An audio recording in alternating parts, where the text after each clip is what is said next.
Assalamualaikum warahmatullahi wabarakatuh. Salam sejahtera untuk kita semua. Halo semuanya, gimana kabar kalian? Aku harap kalian semua selalu sehat dan semangat ya. Kembali lagi kita di pertemuan ketujuh praktikum probabilitas dan statistika dengan aku Nadira Kushler. Hari ini kita bakalan membahas topik yang sangat menarik dan menurut aku punya banyak aplikasi di dunia nyata, yaitu analisis dan peramalan deret waktu atau time series analysis and forecasting. Nah, sebelumnya aku mau nanya nih, pernah gak sih kalian bertanya-tanya gitu loh, kayak gimana ya cara memprediksi harga saham besok, atau gimana sih cara memperkirakan jumlah pengunjung website dalam seminggu ke depan? Nah, topik ini tuh bakalan kita bahas hari ini di pertemuan ini. Mari kita mulai. Oke, first kita bakalan ngebahas tentang deret waktu atau time series. Kita harus kenalan dulu nih apa itu deret waktu. Nah, deret waktu adalah rangkaian pengamatan data yang dikumpulkan secara berurutan dalam waktu. Nah, maksudnya data ini dicatat berdasarkan urutan waktu tertentu ya guys. Bisa per jam, bisa per hari, bisa mingguan, bulanan, atau tahunan.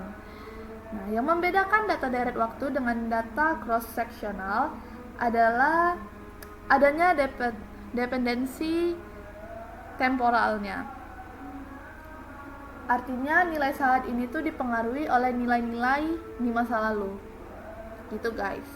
Nah, terus ini ada beberapa contoh data deret waktu yang sering kita temui. Pertama adalah harga saham harian, lalu ada suhu udara per jam, penjualan bulanan, sampai jumlah pengunjung website per harinya. Nah, data deret waktu memiliki beberapa komponen atau karakteristik penting. Pertama, ada yang namanya tren. Tren ini adalah pergerakan jangka panjang dalam data. Tren itu bisa naik atau biasanya namanya upward trend, turun, downward trend, atau datar, horizontal trend. Misalnya, pertumbuhan penduduk Indonesia biasanya memiliki tren naik, nah kayak gitu, itu namanya tren gitu. Lalu ada cyclical, itu bahasa Inggrisnya ya. Nah, ini adalah fluktuasi dalam periode yang lebih panjang, seperti siklus ekonomi. Contohnya adalah siklus ekonomi boom bust yang terjadi setiap beberapa tahun, gitu guys. Lalu ada musiman atau seasonality, yang mana ini adalah pola berulang yang terjadi pada interval waktu tetap. Contohnya itu misalnya kayak penjualan es krim meningkat di musim panas dan menurun di musim dingin, atau traffic website yang tinggi di weekdays dan rendah di weekends gitu guys. Dan terakhir adalah ketidakteraturan atau irregularity. Nah, ini tuh adalah fluktuasi acak yang tidak dapat dijelaskan oleh komponen lainnya. Ini tuh semacam noise gitu ya dalam data kita. Nah, sebelum kita melangkah lebih jauh, ada konsep penting dalam analisis deret waktu yang perlu kalian pahami, yaitu stasionaritas.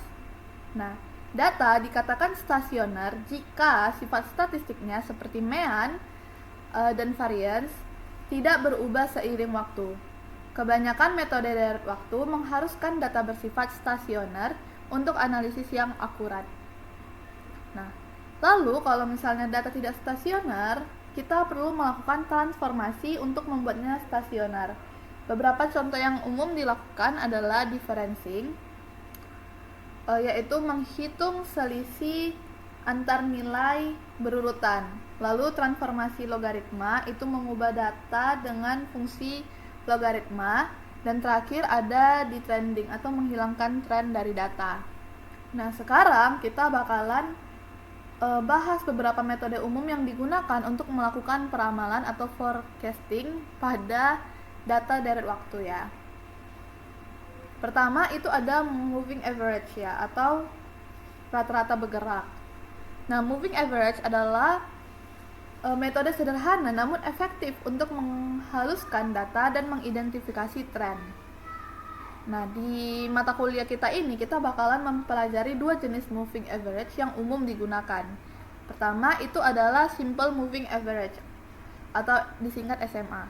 Nah, SMA itu menghitung rata-rata dari n periode terbaru dalam deret waktu. Misalnya kita menggunakan SMA dengan periode 5 hari, maka nilai peramalannya adalah rata-rata dari 5 nilai terakhirnya.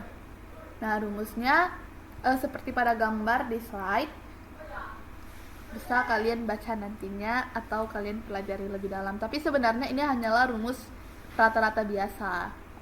Selanjutnya itu ada week moving average, ya, itu WMA. Ini juga salah satu jenis dari moving average, yang mana WMA itu memberikan bobot berbeda untuk setiap pengamatan, biasanya lebih besar untuk data terbaru.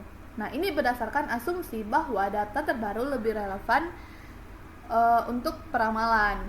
Nah, rumus WMA adalah seperti pada di gambar, ya, bisa kalian baca dan kalian pelajari lebih dalamnya, karena kita bakalan menggunakan ini nantinya kan untuk pengimplementasiannya di Python.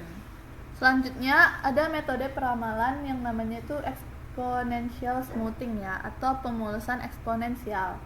Nah, exponential smoothing adalah teknik pemulusan yang memberikan bobot lebih besar pada data terbaru dengan bobot yang menurun secara eksponensial untuk data yang lebih lama. Nah, rumusnya seperti pada gambar. Dari rumus ini kita bakalan tahu nantinya semakin besar nilai alfa, semakin besar pengaruh data terhadap hasil peramalannya, gitu guys. Selanjutnya adalah metode ARIMA atau Autogressive Integrated Moving Average. ARIMA adalah model statistik yang lebih kompleks namun sangat powerful, ya, untuk analisis deret waktu. Nah, ARIMA ini itu menggabungkan 3 komponen, ada autogressive atau AR, yaitu menggunakan hubungan antara pengamatan saat ini dengan pengamatan sebelumnya. Lalu ada integrate, itu tuh melakukan differencing untuk membuat data menjadi stasioner. Lalu ada MA atau moving average, yang mana menggunakan ketergantungan antara pengamatan dan residual error dari model moving average. Nah, model ARIMA ini tuh dilambangkan sebagai ARIMA PDQ, di mana P-nya itu order komponen autoregresifnya, lalu D-nya itu order differencing-nya yang diperlukan, ya, dan terakhir Q itu order komponen moving average. Nah, terakhir itu ada yang namanya Propet. Propet ini tuh algoritma peramalan yang dikembangkan oleh Facebook, dirancang khusus untuk data bisnis dengan pola musiman dan perubahan tren. Nah, komponen model Propet itu ada GT atau trend non periodic, ST musiman periodik, HT efek holiday atau hari libur, dan epsilon sama dengan error term. Nah, proper ini sangat bagus untuk kita menangani data dengan missing value, perubahan tren, outliner, sama efek musiman yang kuat, dan data dengan skala besar, ya guys. Oke, selanjutnya kita bakalan implementasikan materi tersebut ke dalam kode Python. So, aku harap kalian udah buka Jupyter Notebook kalian untuk ikutin ini, ya guys. Pertama, jangan lupa untuk import library yang kita butuhkan terlebih dahulu, ya guys. Yang mana mungkin untuk 4 library yang ini tuh kalian udah biasa, ya. Udah biasa kita pakai dalam materi-materi sebelumnya. Tapi di sini juga ada kita tambahin lagi sklearn matrix, yang mana ini tuh untuk menghitung matriks evaluasi modelnya nanti. Ada MAE dan MSE. Nah, setelah kalian import library-nya, jangan lupa untuk di-run-kan untuk pindah ke blok kedua. Nah, di blok kedua ini kita bakalan ngebuatkan contoh data deret waktu sederhana, yang mana aku di sini ngebuat data penjualan bulanan selama 3 tahun atau 36 bulan, dimulai dari bulan Januari tanggal 1 2021. Nah, setelah itu kita bakalan memvisualisasikan datanya. Maka output atau visualisasi yang dihasilkan adalah sebuah grafik ini ya. Nah, dari grafik ini tuh kita bisa melihat adanya fluktuasi musiman dalam data ya, dalam data penjualan kita ya guys. Nah, sekarang kita bakalan coba implementasikan simple moving average atau SMA-nya ya. Nah, dimana di sini kita buat datanya itu kita buat Windows-nya itu bergerak dengan ukuran 3. Terus main ini untuk rata-ratanya ya dalam Windows tersebut ya. Terus nanti hasil ini bakalan disimpan di variabel ini ya, SMA_3. Dan terakhir kita visualisasikan data tersebut. Maka output yang keluar adalah sebagai berikut ini. Nah, jadi kalau misalnya kalian perhatikan bahwa SMA itu menghasilkan kurva yang lebih halus dibandingkan sama data aslinya. Data aslinya kan tadi yang ini ya. Nah, ini karena noise dalam data itu udah dikurangi melalui proses averaging ya guys. Makanya dia lebih smooth begitu. Nah, selanjutnya kita bakalan implementasikan yang WMA-nya ya, yang mana kita mendefinisikan weeks-nya itu sebagai array dengan nilai 321. Artinya data terbaru diberi bobot 3 dan sebelumnya itu diberi bobot 2 dan yang paling lama itu diberi bobot 1 gitu. Lalu kita kasihkan kode ini ya, apply lambda. Ini tuh untuk mengalihkan data dengan bobot yang membagi dengan jumlah bobot. Nah, lalu nanti hasil WMA-nya bakalan disimpan di sini. Dan terakhir kita visualisasikan, maka yang muncul adalah ini. WMA ini tuh lebih responsif guys dari terhadap perubahan terbaru dalam data dibandingkan sama yang SMA tadi, karena dia memberikan bobot lebih tinggi pada data terbarunya. Next, kita bakalan implementasikan exponential smoothing yang mana kita menentukan nilai alfanya adalah 0,3 sebagai parameter smoothingnya. Lalu kita buat kolom SES dengan nilaian awal itu none. Nah, nilai SES ini itu untuk data pertama diambil dari nilai sales pertama nantinya guys. Nah, terus untuk data selanjutnya kita menggunakan SES alpha kali ya inilah guys ya.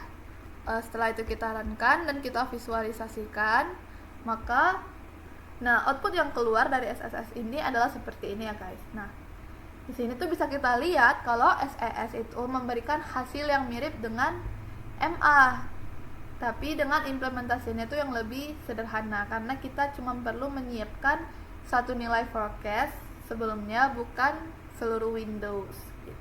Nah, sekarang kita bakalan implementasikan model autoregression sederhana. Ini tuh sebagai alternatif untuk ARIMA dengan sklearn, karena sebenarnya ARIMA itu juga punya library-nya sendiri di Python.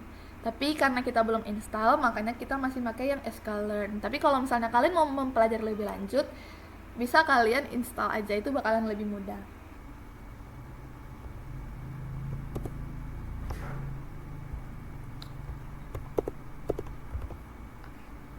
Nah, pertama kita itu membagi data menjadi training sebesar 80% dan testing sebesar 20% ya guys. Nah, lalu kita membuat fungsi create lag features. itu untuk mengubah data time seriesnya kita itu menjadi format fitur lag ya, atau menggunakan nilai-nilai sebelumnya sebagai fiturnya. Tuh. Nah, terus kita membuat data dengan lag 3. Ini ya, artinya kita menggunakan 3 nilai sebelumnya untuk memprediksi nilai berikutnya. Nah, terus kita menggunakan model linear regression ya dari sklearn untuk ngelatih modelnya gitu guys. Kemudian kita melakukan prediksi dan membuat visualisasi dari data tadi, dan juga kita buat evaluasi model dengan menghitung MAE, MSE, dan RMSE-nya. Maka output yang dihasilkan adalah sebagai ini ya. Jadi ARIMA ini lebih kompleks tapi juga lebih powerful karena dia mempertimbangkan autoregresifnya dan moving average sekaligus gitu guys. Mungkin sekian aja pembahasan kita mengenai analisis dan peramalan derajat waktu. Mohon maaf bila salah dan kurang, dan terima kasih atas perhatiannya. Jangan lupa kalau kalian ada yang mau ditanyakan atau masih bingung, bisa ditanyakan melalui chat pribadi atau di grup ya guys. Dan juga jangan lupa untuk latihan sendiri karena forecasting itu nggak selalu mudah di dunia nyata ya guys. So, sampai jumpa kembali.